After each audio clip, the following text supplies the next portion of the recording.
early on a midsummer's morning and we just come across a 10-foot high Dahlia. It's outside the front of Dahlias, run by John and Ann Menzel, and they've just planted thousands of tubers. The very famous John Menzel of Dahlias and also president of the National Dahlia Association of Australia. And John, you've been growing dahlias for 40 years, travelled extensively around the world with your dahlias. You're always just trying to get that little bit of an improvement. You do split tests on different products, tweaking, you learn from others. One of the things that gets me is when someone said, it's not broke, I don't have to fix it. I say, well, are you looking close enough and can you make it gooder? Sure. So we have a little dabble with this and that, and if it doesn't work, I don't tell anybody.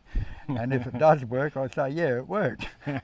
Amazing, in your daily society, a lot of secrets are shared between the parties, and credit to you as the president of it. When I do find something, I always like you to compare it. Then you've got something concrete to base your thoughts and your findings on. And that's what I've done here with our patch this year, so we can get the full picture. And if the video can show, we've got one row here which has been your base control row, if you like. It has been pre-prepared with some manure. About 20 grams per plant of cow and poultry manure with some other potash products pre-planting, and then I've just foliar sprayed that with an NPK of 6,827.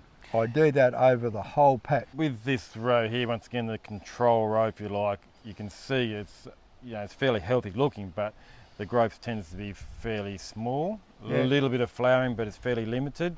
If we go just one row over, where you've started to apply the growth stimulants, and particularly the fish and kelp emulsion, the unknown growth factor, an obvious increase in height and flowering. If we go over here, we can have a look at the two rows that were treated, and there's considerable good growth. The first initial growth of the base leaves, I call them, yes, they're good and strong and healthy, and if you haven't got that, you're not going to finish up with a good and strong and healthy plant. Sure.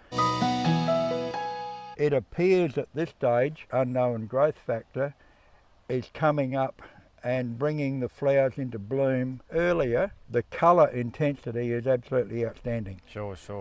And just to put things in perspective, so that control row over there, compared to this one that's had the growth stimulants of the fish and kelp, there's 80 plants in each row. Yeah.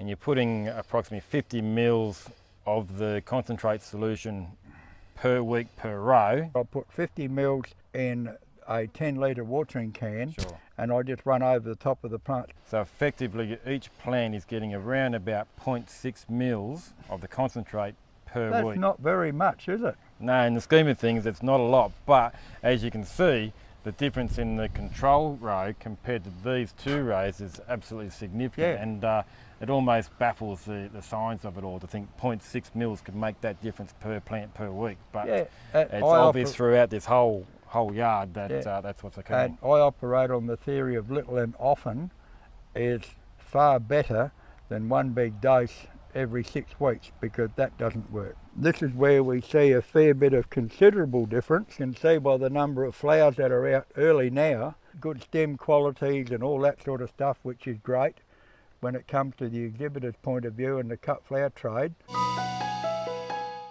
Here's on the other side of the yard where we've got the final control row. So it has had the base medium with the manures and the following spray of the high NPK, but it hasn't had the growth stimulants. And you can look on this other side where these rows have, and once again we're talking about 0.6 mils of the concentrate of the special advanced fish and kelp emulsion, the unknown growth factor, 0.6 mils per plant per week, and you can see just how much extra growth, more flowering, more greener, wider leaves at the bottom there, so they're all catching the more light, all more photosynthesis, and you can understand that because of that you're going to have a big difference compared to the control, with just that little bit of emulsion stimulating those roots to grow deeper, longer, stronger and interact with those microbes. It's amazing really the difference that it can achieve. If you like this video, please like, subscribe, comment and share. Thank you linesmen, thank you ball boys.